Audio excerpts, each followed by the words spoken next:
Hello and welcome to Big Conversations. My name is Tia Diemo. We've had technical difficulties, but we're happy to be here today, Saturday, September 18th, June 18th. I'm the publisher of Ladies Corner magazine and the curator of BIPOC Media, ladiescorner.ca. My name is Tia Diemo. At Big Conversations, you may be wondering what Big Conversation is all about. We explore bugging community issues in a very big way. We ask that you support our work, you sponsor the work we do. Please visit ladiescorner.ca / support us for more information. Dunia Nur is of African descent, residing in Edmonton. She has a dual degree in social work and a bachelor of child and youth care, and executive education certificate in business and executive leadership. She's currently the president of the African Canadian Civic Engagement Council, a national public affairs organization.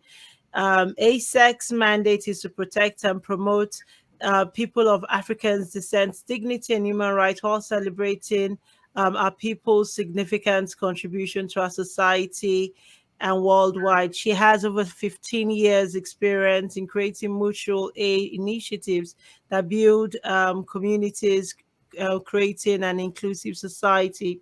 She joins us tonight to talk about the work of Black Muslim women in Edmonton. As you all know, Black Muslim women have been under a lot of persecution and tribulation lately. She joins us to bring a unique perspective as to the importance of our Black Muslim sisters. And I'm going to say big hello and welcome to Miss Dunia Nur. Hello, sister. Thank you so much for having me, sister. I could not finish your introduction. I was, really getting myself clumsy and all worked up, and I did not say everything. And the paragraph I missed was you have a passion and expertise to create thriving communities where everyone has an equal opportunity to feel safe. And yesterday you were rewarded with a Community Justice Award. So, congratulations, sister. Thank you so much, sister. Did you feel that that award recognized your achievements, your passion, and your work in the city? The truth is, although as the president of ASAC, I represented ASAC, but it's not just me, it's a team, it's a coalition of people that have shared values, from our operations, our leadership, our board of directors, to our management, to our frontline staff that are boots on the ground. And then I'm just one in that larger equation. So we did it together as a team. And one of the things that we got awarded for is leading one of the best practices in terms of understanding what community safety and community health and community wellness looks like. And when I say safety, typically for people of African descent, the issue with anti-Black racism and being over-policed and surveillanced and so on and so forth, safety is very different in terms of how we define safety. We're privileged that the provincial government of Alberta has recognized the work we do and honored our own interventions and our own African Indigenous knowledge systems to create healing modalities, programs like the stabilization program, the entrepreneurship ANZA program, the prevention of gender-based violence program, and the impact of race and cultural reports that we do for the courts. It took a team for us to have that award. And I'm very thankful that all of us as a team, our work and our efforts have been recognized. And whether it was recognized or not, hey, this is the community that we're from, we believe in it. So we would still do the same thing, regardless of whether recognition is there or not. And that was very passionate, and it's come right from your heart there, and very humble as well to acknowledge that you have a mighty community behind you, a community that recognize what you do, a community that lift up your hands. And I've seen you so many times, sister, in action, and I've seen how your sisters fight for you. You're one very special advocate. So thank you for the work you do. So I want to look at a segment of society that you're very passionate about. I know you're passionate about everyone that is of African descent, but our Black Muslim women have suffered maybe a bit more than other women of African descent because of their faith and their religion. And I want to say, I suppose the first question is, let's talk about the achievements and accomplishments and the value our sisters bring to this city. And could you just shed light for those who may not even know how important our Black sisters are, Black Muslim sisters are? Absolutely. You know what I say, Sister T? I always say, just go around 118 and look at 107 Ave and 118 Ave in Edmonton. It was areas that were heavily policed. There were mass shootings. There was a lot of social illness that was going on in that area. And it was heavily surveillanced, and the violence was intense.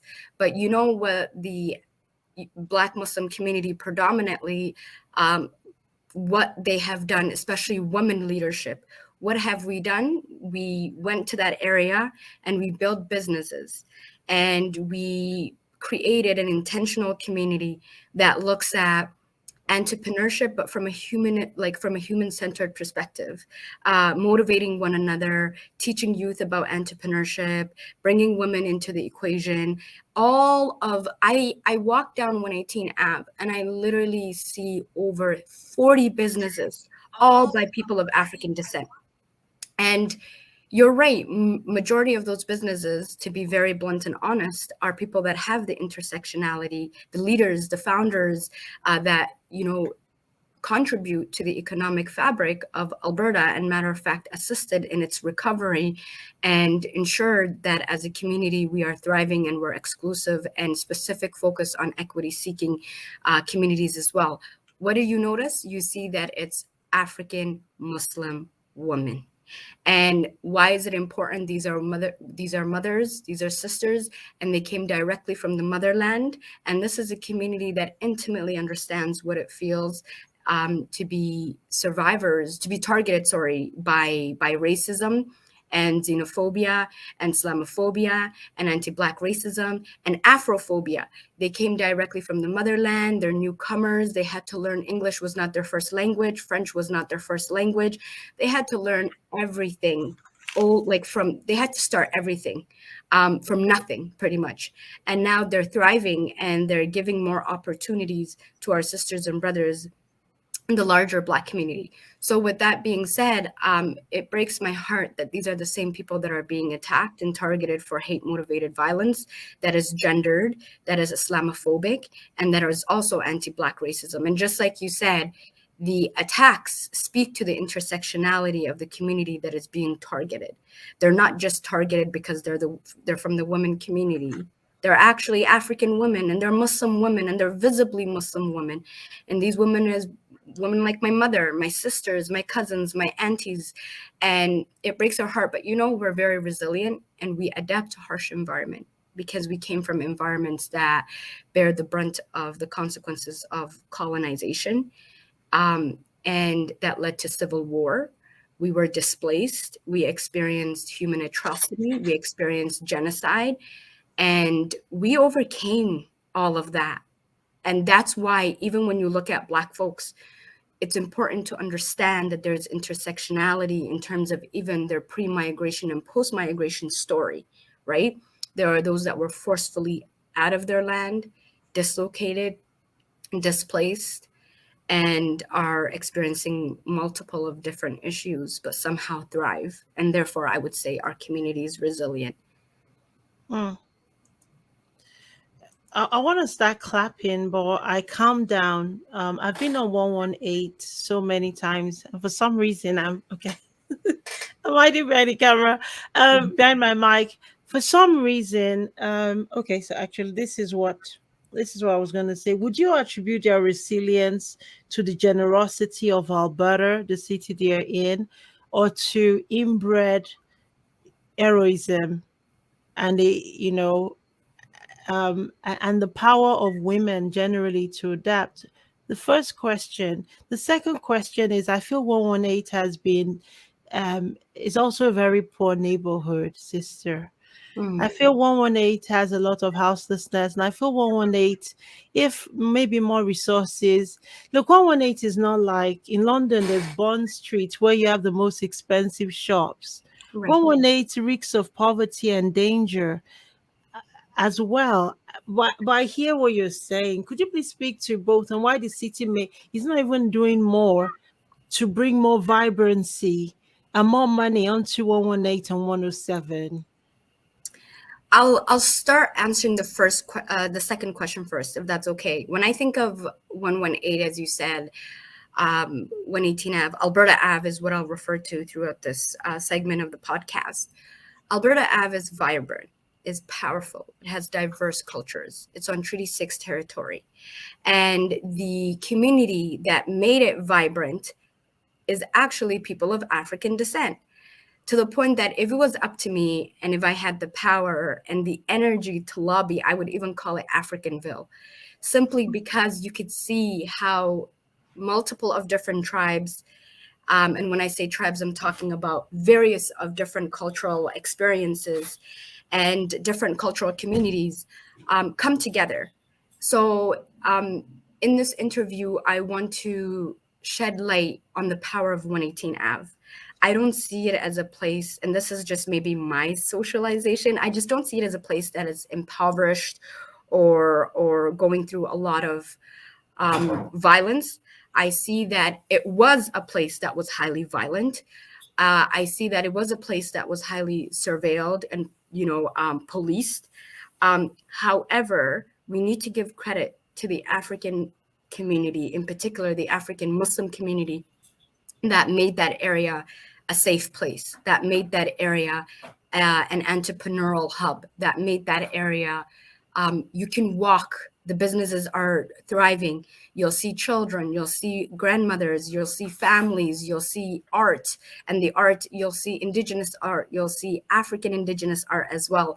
And it's powerful and it's beautiful. I mean, you're right. There's definitely lack of investment in 118 Ave, and that's something that we need to hold the city of Edmonton and its leadership accountable for it. But I would say, if you pick all of Edmonton and ask me what is the most vibrant area, the most resilient area, the most powerful area, the most diverse area, and thriving in terms of business, and the collective women community, and that unites people predominantly that are of African descent, I would say it's 118 Ave. It's funny, I've literally grew up there, and I find that it's a beautiful space. Matter of fact, at the African Canadian Civic Engagement Council, that's literally where our office is situated in. We're in the heart of 118 Ave. We're in 94th Street and 118 Ave. That's literally where we work. Every day I just walk there peacefully. I walk 40 minutes, 1 hour during my lunchtime, my lunch break. And I just love how the community is just thriving. I think it's a place that's undervalued, but it's also a place that's thriving and making Edmonton the uniqueness that it is. Do you know what? I agree with you. I've been to your office so many times, and you're right. It is a 118. How could I have forgotten that? Lately, the city of Edmonton had been talking about how to improve Chinatown, but did you know if 118 was part of any of that conversation, if any of that money will be ending on Alberta Avenue or 118? Well, what I could tell you is that that's not a discussion that I came across. But I'm hoping that Alberta Ave, and in particularly 118 Ave and 107 Ave, which is the areas that Black people in Alberta are winning. And that's where we build wealth and business and community and culture and trades and so on and so forth. I'm hoping that there's investment there, especially with the city of Edmonton's anti-racism framework. It would be a disservice if the city did not include in terms of resourcing 118 Ave. And from my understanding, T, I'm going to give you a little bit of a surprise spoiler. I was going to say that I believe a lot of the community, a lot of communities of African descent that are Muslims came together, and they actually talked to our mayor, and they said that let's talk about 118 Ave, let's talk about 107 Ave, let's talk about what Edmonton has in place for areas like this, and what are the potential investment. And I'm not talking about gentrification where you just move people out and you make things not affordable and intentionally discarding people that are lower income. We're talking about having a inclusive community for equity-seeking people, for equity-seeking communities that are most marginalized and most excluded, but that could still contribute, that could still be part of the community, that won't get kicked out just because now it's a thriving area. We're talking about a human-centric and Afrocentric lens in terms of the concept of humanity. We're talking about Ubuntu. We're talking about oneness. And through that, that's how we want to build businesses. To always remember the human aspect of everything rather than the capitalism aspect of it, right? So we're very happy that our mayor took the opportunity, and coming up very soon, he will actually be walking by foot from all across 118 Ave. Wow. And then 107 Ave, and he's going to visit every single African business. And he's going to say, what is the issue that you have in terms of anti-Black racism, in terms of xenophobia, in terms of Islamophobia, in terms of investment in the city, in your areas, how to better support you, recovering from COVID-19. And that's coming up very soon. So the fact that that is done, it shows me that the city is incorporating some methods. And I hope that, that will be implemented and it's not just performative.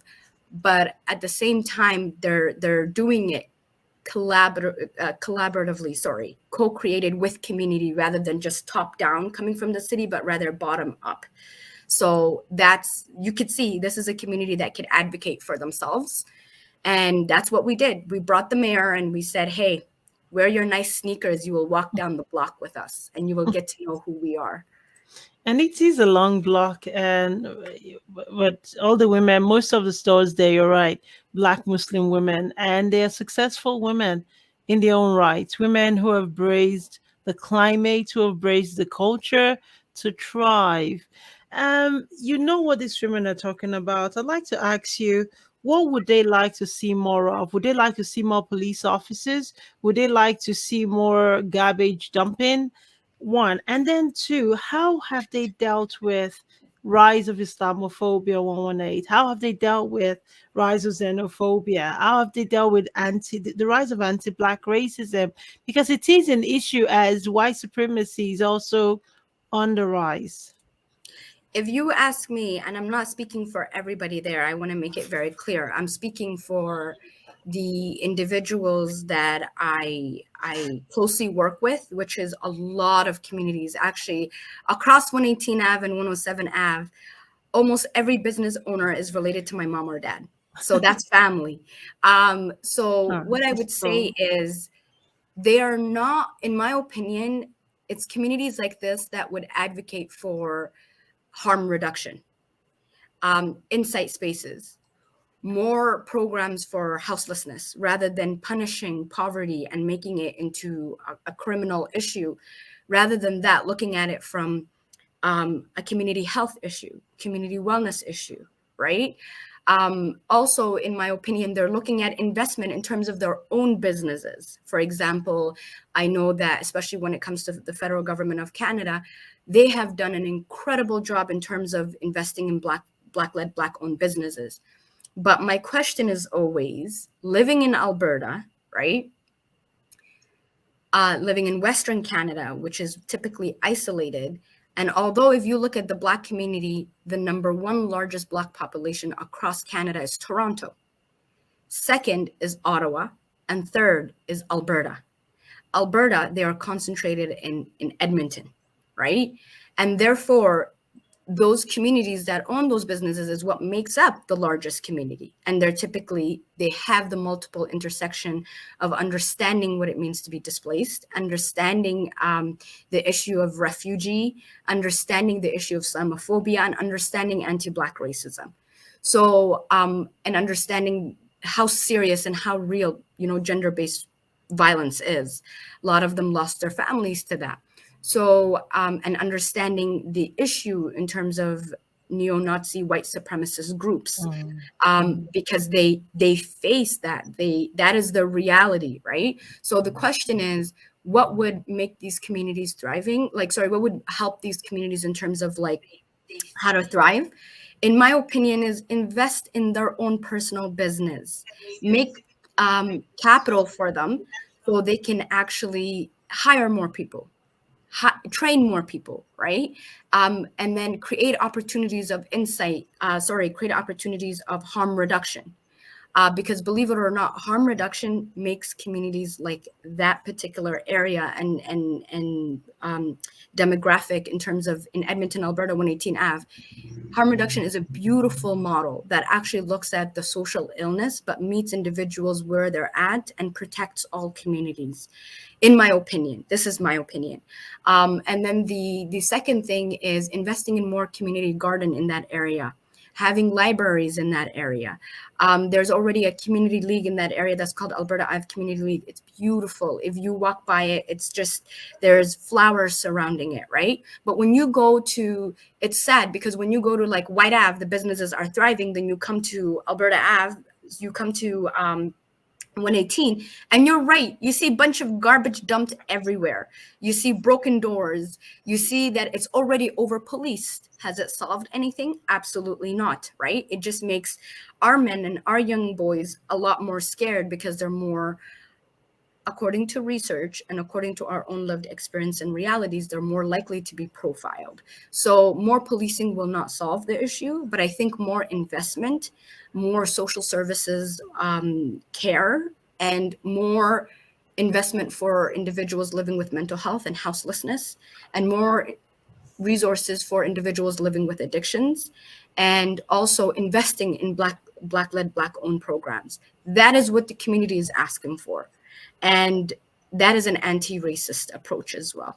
And that's something that should be taken into significant consideration. They're also asking for a campaign that addresses Islamophobia, a campaign that addresses anti-Black racism, a campaign that addresses gender-based violence, and a campaign that not only draws attention to the adversity of what the community went through, but a campaign that actually looks at the resiliency and how strong this community is and how adaptive they are and how they have integrated to the society and, matter of fact, are making Edmonton thrive. It's a community that is growing. It's one of the fastest growing communities actually across Canada, is in Alberta. It's African immigrant communities. And typically, they're not economic immigrants.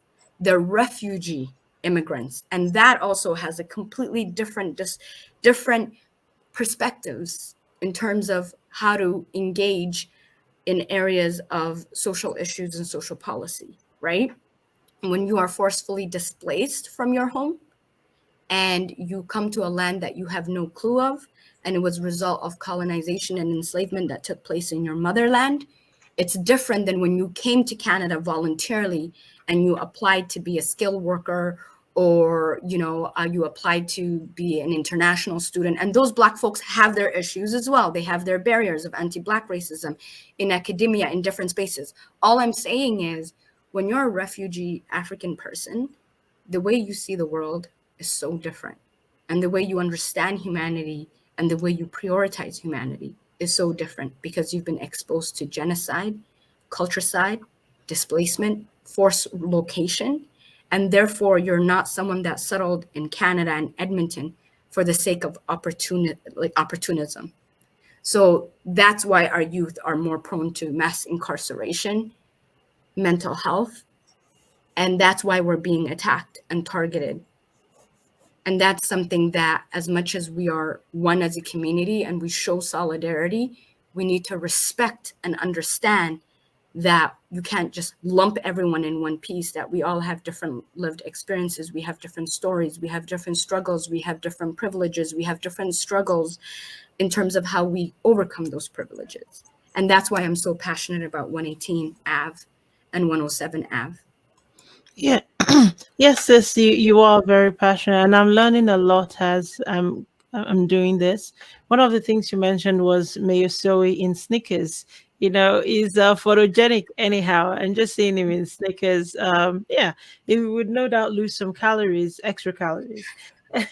Now, I'm wondering if during the walk around 107 and 118, someone will be with him, maybe yourself, to guide him to those Black Muslim women that ought to be celebrated.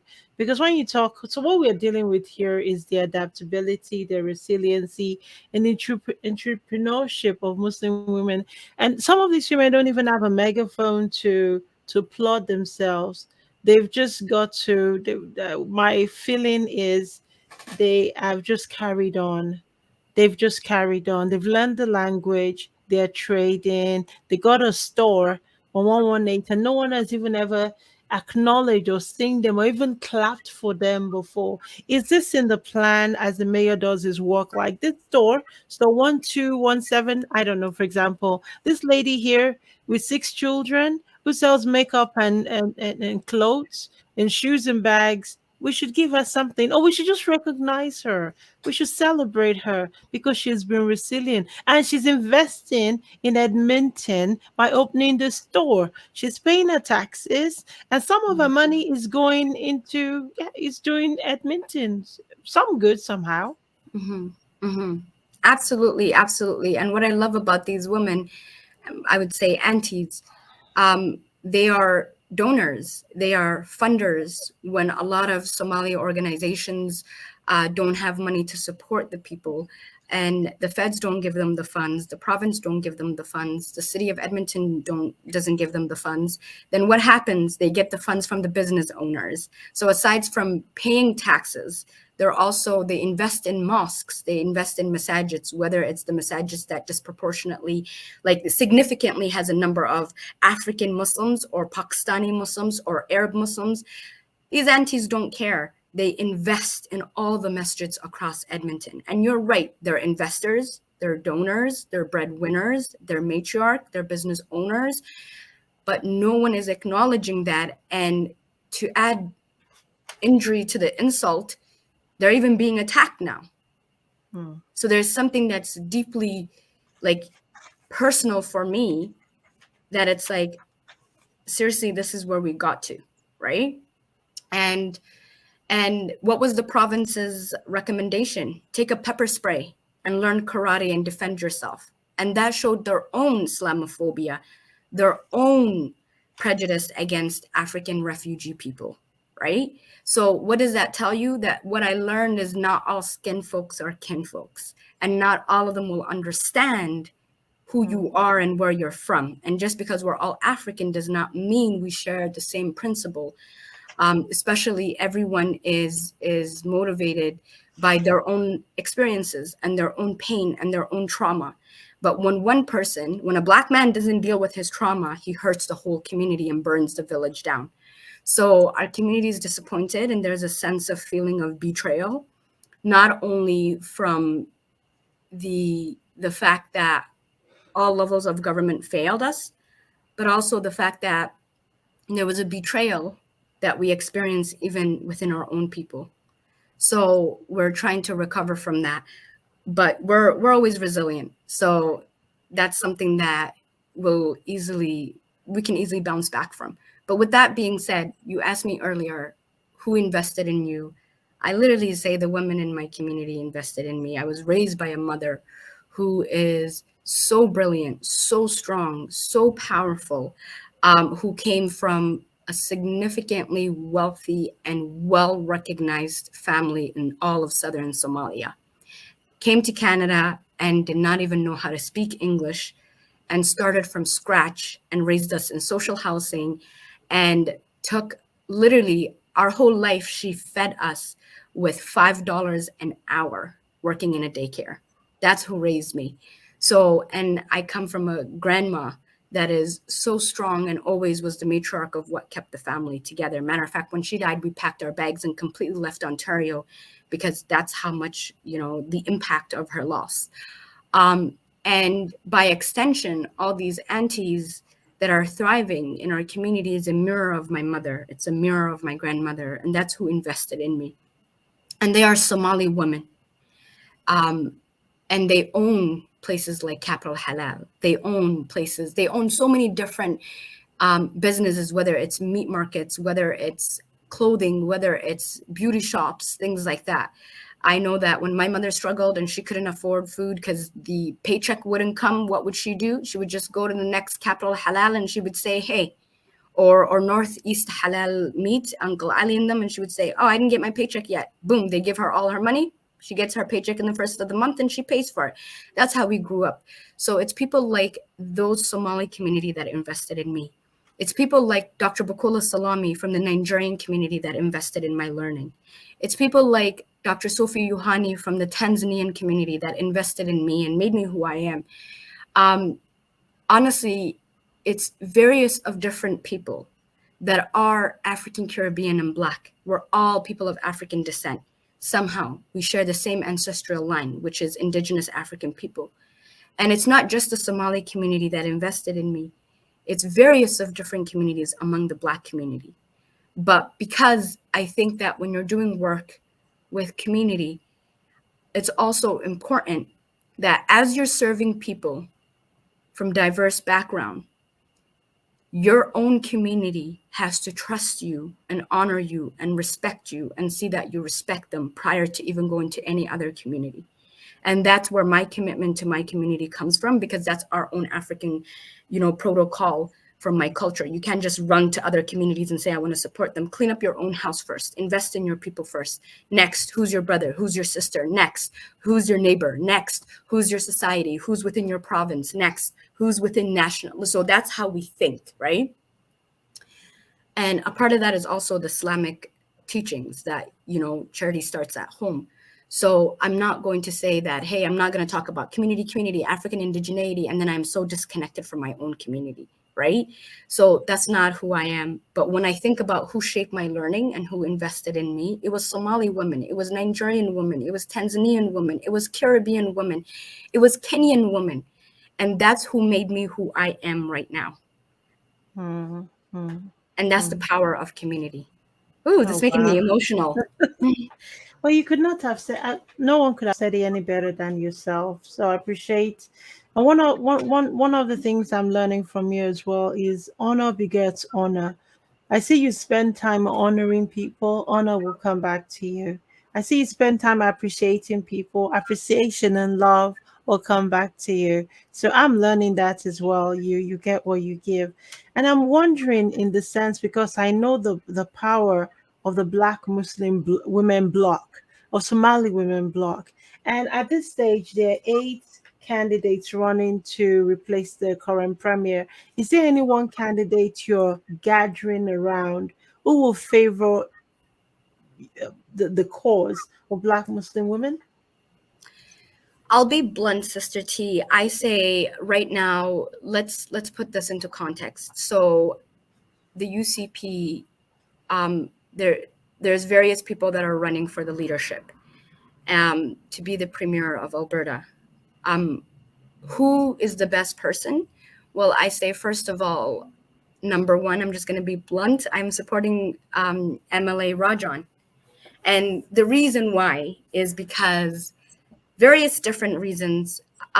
Number one, when COVID-19 hit our community, all communities, internationally, I would even say, but how our leaders responded spoke to their level of leadership and insightfulness. A lot of leaders responded by anti-mask, and I'm speaking specifically, let's stick to the context of the fact that it's a race for the UCP nomination, right? Some of them responded with anti-masker rhetorics. Some of them decided to be very divisive in terms of separating communities. Some of them just completely, although research was telling us that, Black and Indigenous people were significantly being impacted and losing their life to COVID-19, there was not a lot of attention. But there was one person who looked at collaboration, community, and working collaboratively with community, but also with the federal government and the provincial government, and trying to figure out how to work with the city of Edmonton. That was Minister Rajan.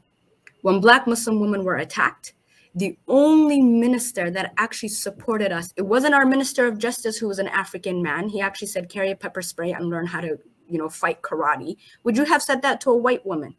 I bet you wouldn't have. But anyways, it wasn't the minister who was in charge of the multicultural and gender at that time. It was Minister Rajan. It was not even within her portfolio, but she fought for us. She advocated for us. She supported us with policies, designing policies. Whether it was shut down, her hands were tied, it didn't matter. She fought for our people.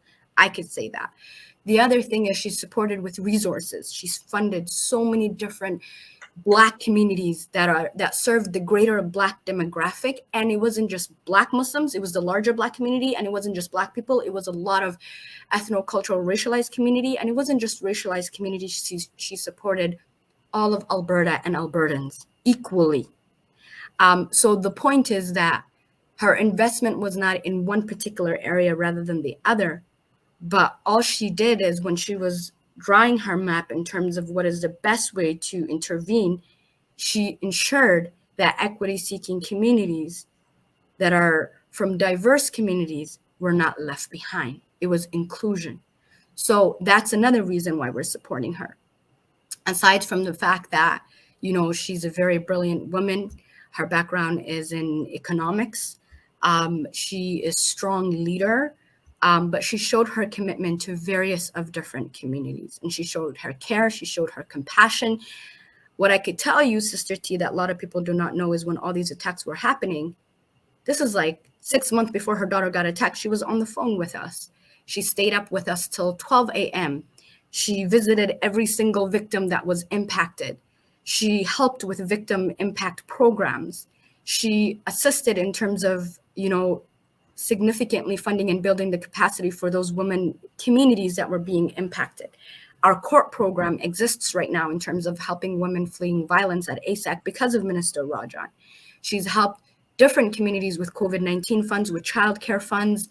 And she, even when there was barriers in terms of the traffic law that was happening in Edmonton, and there was barriers that was being created for Albertans, she actually reversed that and advocated for that internally within her party. That's why I'm supporting her. That's why my community is supporting her. That's why we're renting cars and we're driving all the way to Calgary to door knock for her, to donate to her, to endorse her. And it's not just me. Literally, all the elders came in a circle and they gave instructions, support Minister Rajan, simply because she has the community's back.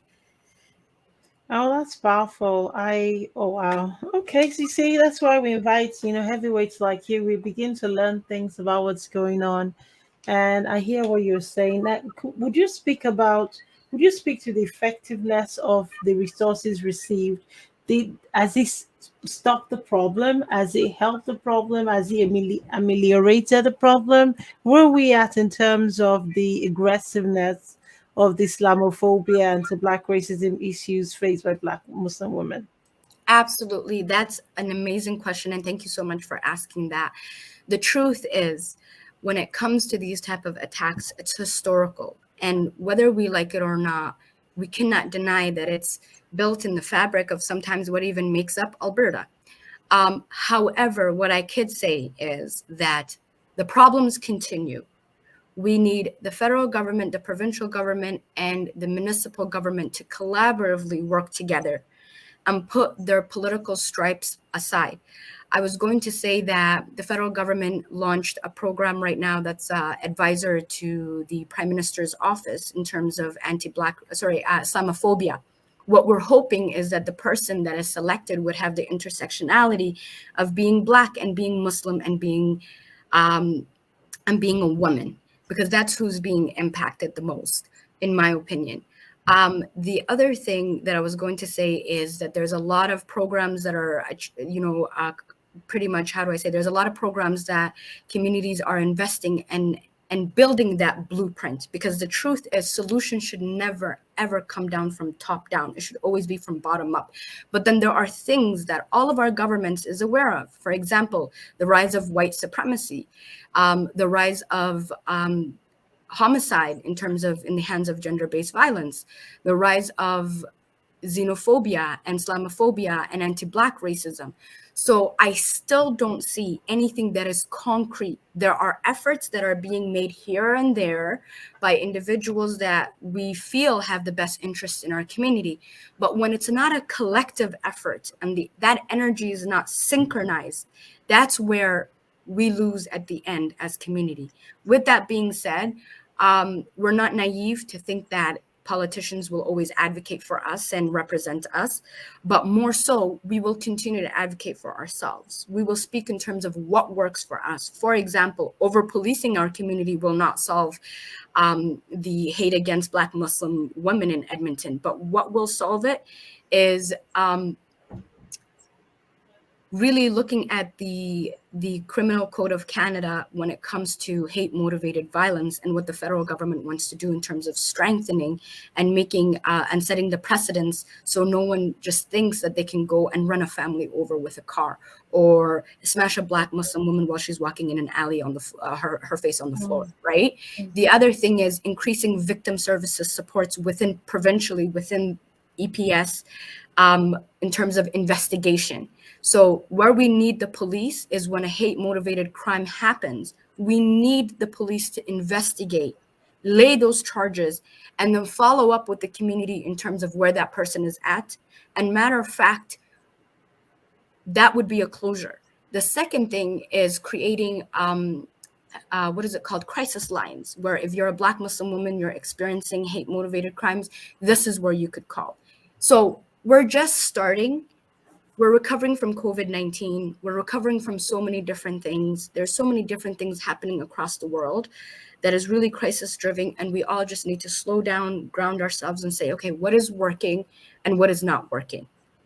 Secondly, who are the leaders that we can work with to champion this? I'm going to tell you right now, for the UCP, the only leader that we know that can champion this is MLA Rajan. In terms of the federal government, it's people like Minister Ahmed Hussein, MP Greg Fergus, Minister Mercy Ng. These are people that care. How do I know? Because they continuously show their commitment, right? And then within the city of Edmonton, I think that we need to put more pressure in terms of the city because there's a lot of gaps within bureaucracy. But I believe that we do have a mayor who's willing to listen, who could be held accountable, who will implement, and who bared the brunt of racism and racial attacks himself. So he intimately understands that. He might not be Black, he might not be Muslim, he might not be a woman, but he has advisors within his team and his staff that come from these communities that will advocate for us. So that is, it's a long road, but I think that's where our community resiliency and commitment to community comes. I don't think funding one little program can solve the problem. We need a robust system. And that's why I say that we need to hold every level of government accountable. The question is, what leaders do we believe can even be held accountable and have a vested interest in our community? Oh, what did I do? I beg your pardon. I don't know what I did. I was just gonna say, oh wow, thank you so much. I feel like I'm talking a lot. No. You're hitting the right notes, the right keys, and I cannot wait to hear this back on audio. I'm interested. How can we support your work? How can we galvanize our community to back your community, and so on? Because this work is just starting, and I like when you say that some funding here there won't solve the problem, because we're just at the very beginning, and COVID is only just clearing up. Even if it is, we're still stuck and we're still there. So how can we support what you do? How can we make meaningful change to the bulk of the work that you do day in and day out, sis? Let me tell you a story, T, that a lot of people don't know. Provincially, there was a minister who just had a way of disrespecting our community constantly, saying things like, if Black Muslim women are attacked, that's not his constituency. And he happened to be a Black man within our provincial government. Carry a pepper spray, carry karate. So when I went to go hold this person accountable, it was more like, I'll fund you, I'll give you money. And I said, nope. And that's one thing that he made public. Oh, I offered to fund her and she refused. Throwing breadcrumbs at our face when our own mothers and sisters are being attacked, that's not how things roll. We have a lot more dignity than that as a community. If you want to support my work, then support our work as a community. When multiple communities that are directly impacted by this is telling you we need more support that's robust, that's intentional, that is designed in a way that will help all people. Because if you help the most excluded, the most marginalized, equity-seeking group, then by extension, everybody will benefit from it. That is what we know, and that's what research tells us. So with that being said, I would say working with not just like all mosques are impacted, but no one even realizes that there's a Black Muslim mosque in Edmonton that no one has ever built their infrastructure in terms of security cameras, in terms of investing in victim services programs. They're completely neglected. And that's Sahaba Masjid. And that breaks my heart. Also, investing in communities, multiple communities. By helping one Black woman, you've helped all Black women. So if you want to help me, then invest in the work that my sisters are doing. But my sisters have to be true to the work that they're doing and understand how to show solidarity. As I said, these attacks have really exposed the internalized Islamophobia, Afrophobia, and also really discounting the experience of African refugee Black Muslim communities. That's a pretty loaded experience right there. So I feel like as much as we deal with anti-Black racism, we deal with Afrophobia. And that is a whole body of knowledge that we're still trying to make sense of. And it ties back to the colonizers, it ties back to slavery, it ties back to imperialism. And that's where the issue is. And a lot of African folks, when they come to Canada and they're new here and they have an opportunity, the first thing that they do is they laterally enact violence on their own people. And that's lateral violence. So the question is, how do we support one another? First of all, it's making sense of our pain, is holding spaces, it's collaboratively working together, it's not breaching each other's trust, and it's respecting our capacity and competency as Black Muslim people, but as Black people as a whole. Because Black people, we all have a shared pain. And I would say people of African descent, because we were in our motherland before we were displaced, before we were forcefully relocated, or before we were stolen from our own land, right? So that's where we need to be true to who we are and go back, because the Guinean ancient concept of Sanfoka, it's to go back and look at who you were and what belonged to you, and to reclaim and to pass it down to the people in front of you.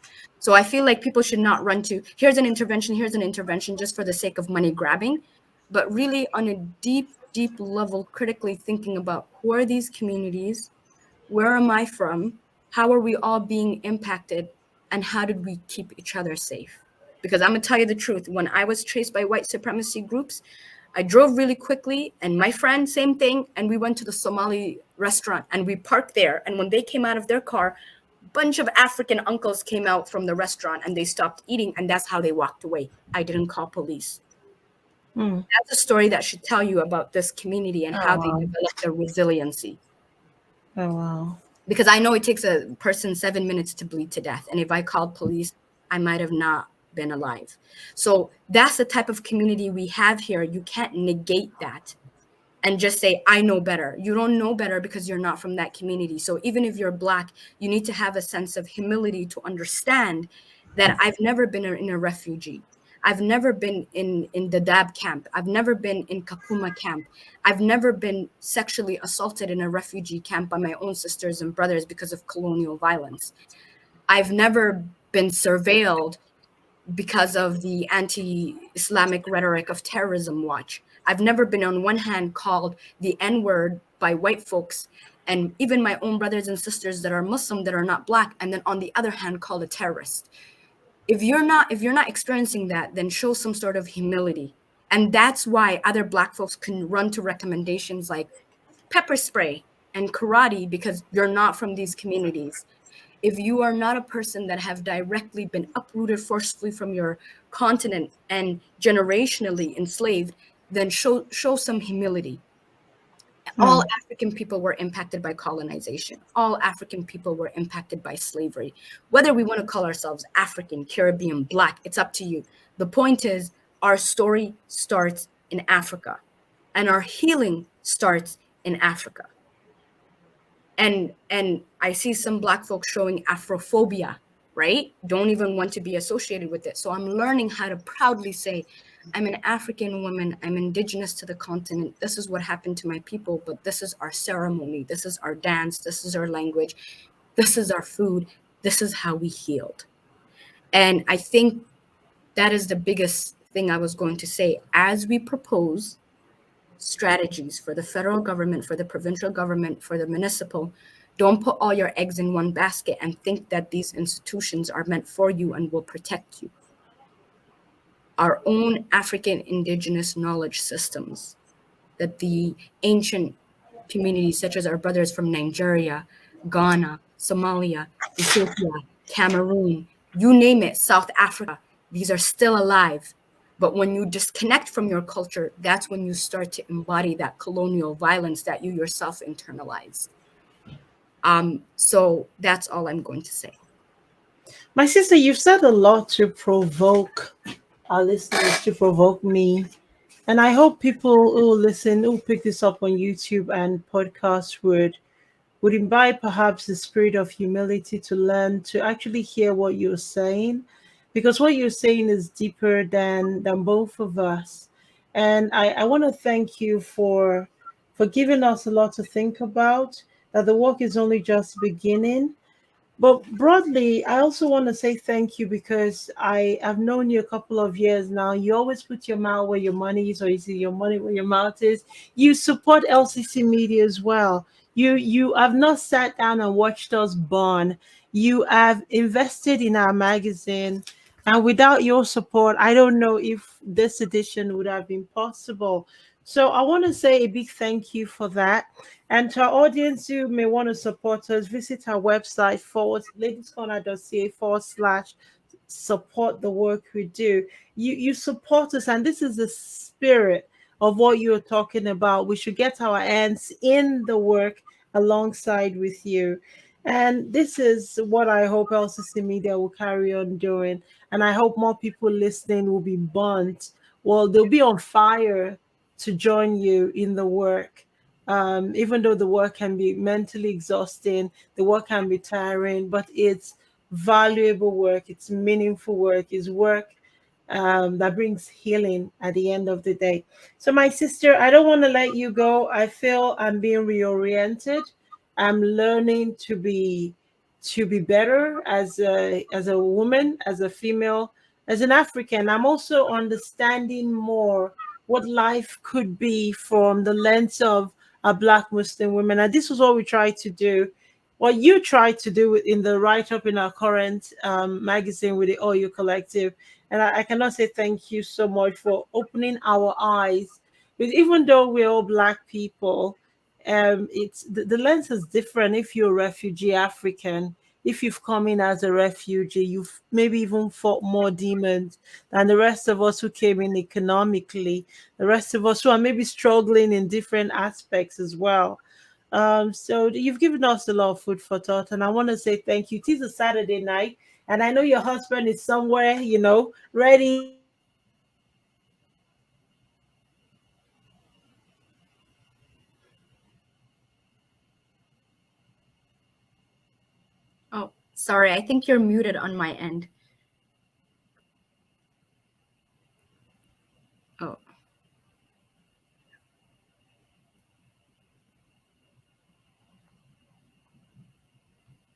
Lord. oh, perfect. I can hear you Okay, I'm now. back. Yeah, I thank genuinely you. don't know what happened. That was Sister weird. I T, think, I was going to say that first and yeah, foremost, I have so much love for you. I've grew thank you. to really respect you.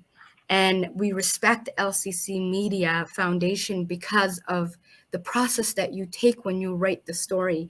You are our sister, you are our family, you protect us, you support us, you love us, and you are genuinely the way. I just love the way you work, and I admire how brilliant, how powerful, how beautiful you are.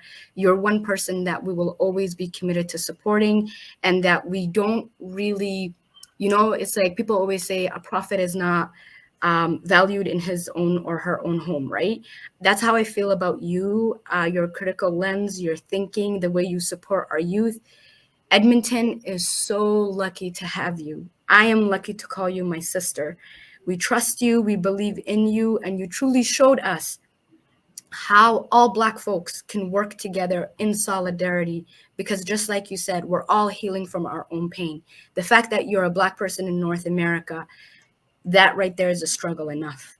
But within that struggle, like you said, there's different struggles. So I'm not naive to understanding that my brothers and sisters, regardless of their economic, how they came here, we all have struggles. All I'm saying is to just be humble enough to learn from one another. And you are someone that taught me so much.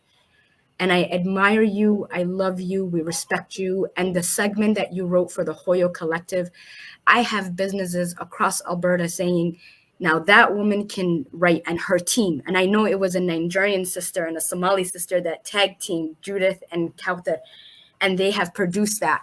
What you taught us and what you are teaching Edmonton is how to, the idea of Pan-Africanism that Marcus Garvey taught us, that our ancestors, whether they're from Nigeria, Ghana, Cameroon, Congo, Somalia, Ethiopia, it doesn't matter. This is what our people taught us. They all spoke the same spirit.